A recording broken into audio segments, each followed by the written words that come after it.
evening, ghosts and ghouls. You're listening to a horrible podcast. Good evening, ghosts and ghouls. It's the one, the only, JT Ripper, and I'm here with Todd of Thunder. And you're listening to a horrible podcast. And today, we're going to rank quickly and then just talk about them. Jaws movies. Yep, we're going to go over the Jaws franchise. There's only 4 of these bad boys. And like you said, we're going to go through the ranking really quick because... We agree.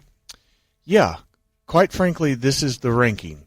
1, 2, 3, 4. Or 4, 3, 2, 1. No. Worst to best. Oh, worst to best? Yeah, Four, or best to worst. 4, 3, 2, 1. Yeah. But best to worst is 1, 2, 3, 4. They're pretty much in order. If you want to know our opinions, we think the first Jaws, the second Jaws, the third Jaws, the fourth Jaws, they're all in order. That's the way you should watch them. Yeah. And that's pretty much the quality of them. But yeah, the quality goes down with the fucking numbers. Yeah. But you will you won't hear us kind of shitting on them too bad because we kind of just enjoy them. It's got some. It's kind of a guilty pleasure, honestly. Yeah, when we get to the later ones. But first, we should start with worst to best. You want to start with worst to best? Yeah, because we're going to talk about Jaws probably the most because it's the most to talk about. Yeah. Well, let's start with Jaws 4.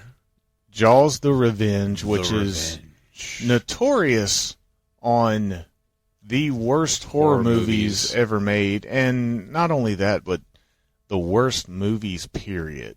I don't think it's the worst movie ever. I've seen it on quite a few worst movie lists. I think Troll 2's worse.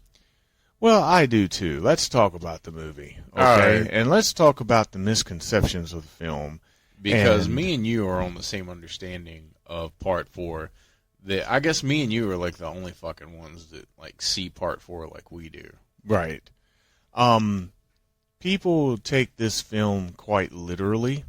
Yeah. And I've talked about this before on the show, where people actually think that the shark follows the Brody family to the Bahamas, like it's a serial killer type of deal. Yeah, like it's the Hook man that found Julia in fucking I Still Know What You Did Last Summer in the fucking, like Jamaica or wherever they were, right? Yeah, horrible shit. Well, no. No. Basically, what this is representing is Ellen Brody's fear and her, it's kind of driven her a little crazy at times. Yes. Because, first of all, when the movie starts, as the dialogue goes on, you pretty much get a sense that, her husband, who was Chief Brody, Roy Snyder in the first 2 films, he has died. It doesn't say how he died. I assume he had a heart attack or something. Yeah. And then her youngest brother, Sean, or her youngest son, Sean, gets attacked by the shark, and now he's dead.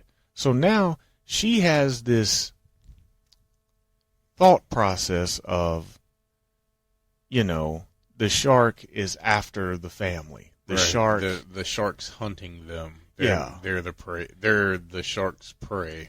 But it's a metaphor for in her mind. She can't handle all of this stuff. She just lost her husband, and now her youngest son has just gotten killed by shark. So, the last couple of years of her life has been consumed by this fear. The fear of this fucking shark. So it's kind of made her nutty. And it just so happens she goes to the Bahamas. It happens to be Christmas time. And, of course, there's no snow in the Bahamas. Excuse me. So she goes with her only son left, right? Goes to stay. He's now grown and has a wife and has a kid of his own. And she goes to kind of clear her mind. Yeah. Like get straight. Yeah, figure shit out. Yeah. And then all of a sudden, a great white shark shows up in the Bahamas. You know, and that's where she really goes over the edge. And she feels like, oh my God, the shark followed me here, you know. And people literally took that as it was. And they don't get that this is just a metaphor. Like, this shark showing up was a total coincidence. It was a total, like, 1 in a million shot. But because it's her and it's her family, and she believes that her family's cursed, she feels like it followed her. So she has this vengeance in her eyes. That's why it's called Jaws, the Revenge. Right. Not necessarily for Jaws. Right. But for her. And by the end of the film, when the shark comes out of the water and she turns the boat and the broken wooden plat thing goes through the shark, that was like kind of like her therapy of finally getting over it. It's like her aha moment. Right. And that's what the movie's about. It's not about being taken literally. But for some reason, if you don't explain things to people, they, don't get it. Yeah. I mean, from a very early age, this is what I understood. Like, it wasn't until I got older and I started to read reviews of the film of people giving it bad reviews, and all of them said the same thing. This is a ridiculous plot. Why would a shark be treated like a serial killer and follow somebody? And every time I read that, I'm like, it's a random shark that she, thinks is one. Like every shark that she sees thinks that's the one after me. You know what I mean? Yeah, it's like when, you have somebody like a killer that, or somebody that's killed your family and, you see their face every person starts to look like every that killer. Creepy guy that you see reminds you of the killer, right? Right. And anyway, I just do not agree that this is a bad movie. I agree that it's not the greatest movie. No, as the 4 films, it's where it is. Yeah. It's bottom. And to be honest with you, you could really flip-flop 4 and 3 if you wanted to. But, I'll get into 3 a little bit later of why I think it's a little bit better. But, and you had an awesome cast with this film. A really good cast for the movie. I mean, didn't some people complain about like it using stock footage and shit like that too? Possibly. I feel like I've read that like a long time ago, which I'm not 100% sure if it Here's the deal, man. Stock footage for it. I watch a lot of, believe it or not, there is a foreign, like Italian genre film that is nothing but Jaws ripoffs. Yeah. And they use nothing but stock footage. And these movies are far more ridiculous than Jaws the Revenge. Oh, my God. They are far more ridiculous, but I enjoy them, too. Because it's like, if something is bad, but it gives me a chuckle, I can take that. But if it's bad and it insults my intelligence, like some films do, like if I feel like this movie is trying to be funny by being preachy, you know what I mean, about some social issue or something like that, that's when you lose me. Yeah. But if you know what you are, fine. And it's kind of like you know what you are, and you're not trying to be nothing more than what you are. Right. And I don't care if you take it serious or you're actually trying to be a spoof. I mean, anyway, getting back to Jaws of Revenge. What was the name of that Italian? Well, you have a popular one. You have a couple. I think the most popular one was Cruel Jaws. Cruel Jaws, that's right. Yeah, they even put Jaws in the fucking title. Yeah, there were several titles. I think one was called,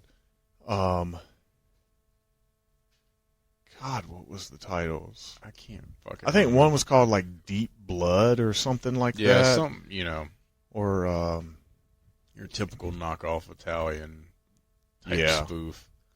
But there's a couple. There's Dead Water. There's even, like, Killer Whale movie called Orca out there. If you've ever seen that one. I know what it is, but I haven't seen it. It's basically... What, Shamu gone wrong? Yeah, it's basically the same thing as... Yeah, it's the same thing as fuck you, a whale! But anyway, back to Honey, I was about to say Honey Revenge. Fucking Jaws Revenge.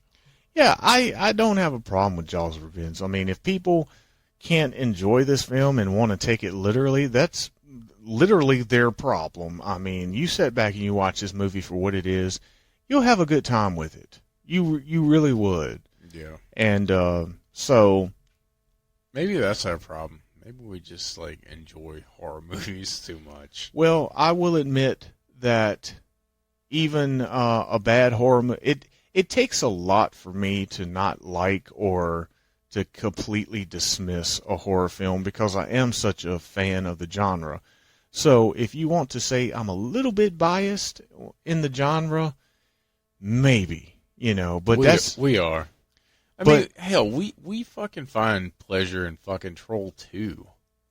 Yeah, I mean, it's no different than anything else. If you are a huge fan of a certain thing or a certain genre or a certain, whatever, you tend to overlook and you tend to forgive things and you tend to, just have fun with it.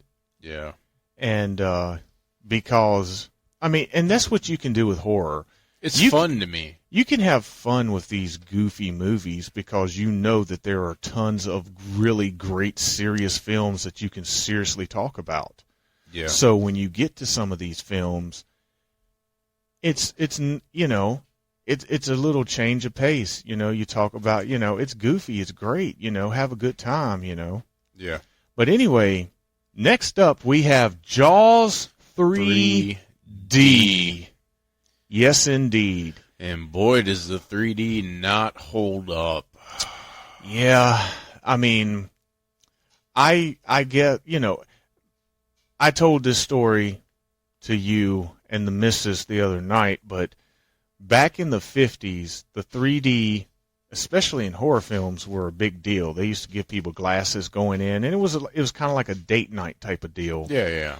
And in the early 80s, for whatever reason, they tried to bring the 3D back. Yeah, back. Yeah, and a couple films tried their hand at this. You had Friday the 13th.